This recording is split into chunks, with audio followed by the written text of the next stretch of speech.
मिथिला नाम की नगरी में महाराज जनक राज्य करते थे। उनका नाम था शीरध्वज। एक बार वे यज्ञ के लिए पृथ्वी जोत रहे थे। उस समय फाल से बनी गहरी रेखा द्वारा एक कुमारी कन्या का प्रादुर्भाव हुआ। रथी से भी सुंदर कन्या को देखकर राजा को प्रसन्नता हुई और उन्होंने उस कन्या का नाम सीता रख दिया। परम सुंदरी सीता एक दिन सखियों के साथ उद्यान में खेल रही थी। वहां उन्हें एक शुक पक्षी का जोड़ा दिखाई दिया जो बड़ा मनोरम था। वे दोनों पक्षी एक पर्वत की चोटी पर बैठकर इस प्रकार बोल रहे थे, पृथ्वी पर श्री राम नाम से विख्यात एक बड़े सुंदर राजा होंगे। उनकी महारानी सीता के नाम से विख्यात होंगी। श्री राम सीता के साथ 11,000 वर्षों तक राज्य करेंगे। धन्य है वे जानकी देवी और धन्य है वे श्री राम। तोते को ऐसी बातें करते देख सीता ने यह सोचा कि ये दोनों मेरे ही जीवन की कथा कह रहे हैं, इन्हें पकड़कर सभी बातें पूछूं। ऐसा विचार कर उन्होंने अपनी सखियों से कहा, यह पक्षियों का जोड़ा अति सुंदर है, तुम लोग चुपके से जाकर इसे पकड़ लाओ। सखियां उस पर्वत पर गईं और दोनों सुंदर पक्षियों को पकड़ लाएं। सीता उन पक्षियों से बोली, तुम दोनों बड़े सुंदर हो, देखो डरना नहीं। बताओ तुम कौन हो और कहां से आए हो? राम कौन है और सीता कौन है? तुम्हें उनकी जानकारी कैसे हुई?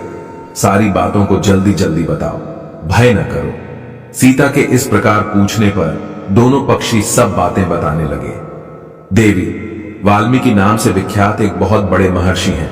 हम दोनों उन्हीं के आश्रम में रहते हैं। महर्षि ने रामायण नाम का एक ग्रंथ बनाया है जो सदा मन को प्रिय जान पड़ता है। उन्होंने शिष्यों को उस रामायण का अध्ययन भी कराया है। रामायण का कलेवर बहुत बड़ा है। हम लोगों ने उसे पूरा सुना है। राम और जानकी कौन है, इस बात को हम बताते हैं तथा इसकी भी सूचना देते हैं कि जानकी के विषय में क्या क्या बातें होने वाली हैं। तुम ध्यान देकर सुनो। महर्षि ऋष्यशृंग के द्वारा कराए हुए पुत्रेष्टि यज्ञ के प्रभाव से भगवान विष्णु राम, लक्ष्मण, भरत और शत्रुघ्न ये 4 शरीर धारण करके प्रकट होंगे। देवांगनाएं भी उनकी उत्तम कथा का गान करेंगी।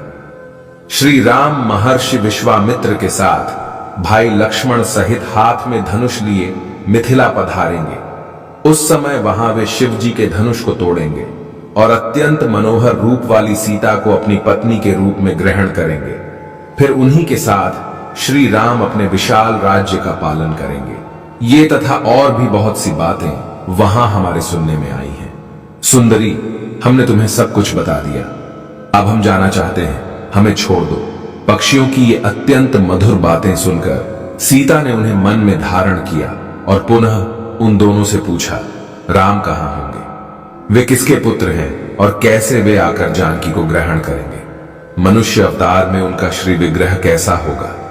उनके प्रश्न सुनकर शुकी मन ही मन जान गई कि ये ही सीता हैं। उन्हें पहचान कर वह सामने आ उनके चरणों पर गिर पड़ी और बोली, श्री रामचंद्र का मुख कमल की कली के समान सुंदर होगा।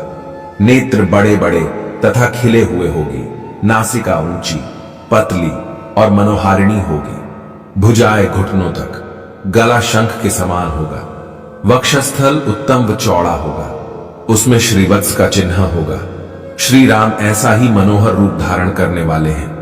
मैं उनका क्या वर्णन कर सकती हूं? जिसके 100 मुख हैं वह भी उनके गुणों का बखान नहीं कर सकता। फिर हमारे जैसे पक्षी की क्या बिसात है। वे जानकी देवी धन्य हैं जो शीघ्र रघुनाथ जी के साथ हजारों वर्षों तक प्रसन्नता पूर्वक विहार करेंगी। परंतु सुंदरी, तुम कौन हो? पक्षियों की बातें सुनकर सीता अपने जन्म की चर्चा करती हुई बोली, जिसे तुम लोग जानकी कह रहे हो वह जनक की पुत्री मैं ही हूं।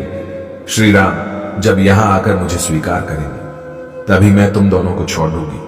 तुम इच्छानुसार खेलते हुए मेरे घर में सुख से रहो। यह सुनकर शुकी ने जानकी से कहा, साध्वी, हम वन के पक्षी हैं, हमें तुम्हारे घर में सुख नहीं मिलेगा। मैं गर्भिणी हूं, अपने स्थान पर जाकर बच्चे पैदा करूंगी, उसके बाद फिर यहां आ जाऊंगी। उसके ऐसा कहने पर भी सीता ने उसे नहीं छोड़ा। तब उसके पति ने कहा, सीता, मेरी भार्या को छोड़ दो, यह गर्भिणी है।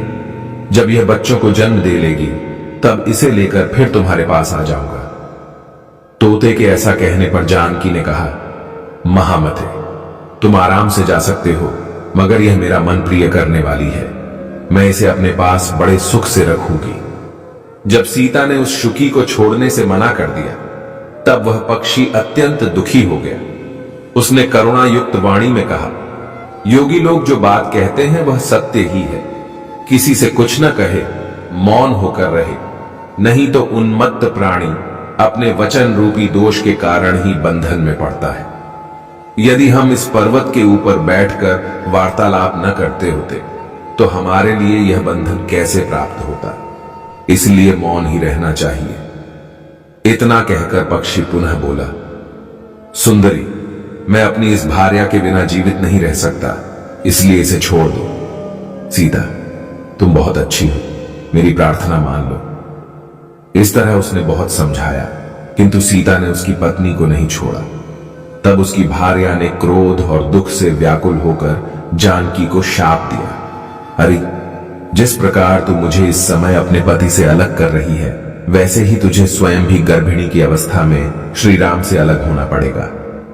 यूं कहकर पति वियोग के कारण उसके प्राण निकल गए। उसने श्री रामचंद्र जी का स्मरण तथा पुनः पुनः राम नाम का उच्चारण करते हुए प्राण त्याग किया था।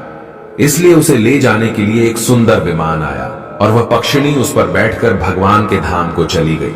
भार्या की मृत्यु हो जाने पर पक्षी शोक से आतुर होकर बोला, मैं मनुष्यों से भरी श्री राम की नगरी अयोध्या में जन्म लूंगा तथा मेरे ही वाक्य से इसे पति के वियोग का भारी दुख उठाना पड़ेगा।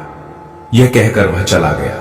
क्रोध और सीता जी का अपमान करने के कारण उसका धोबी की योनि में जन्म हुआ।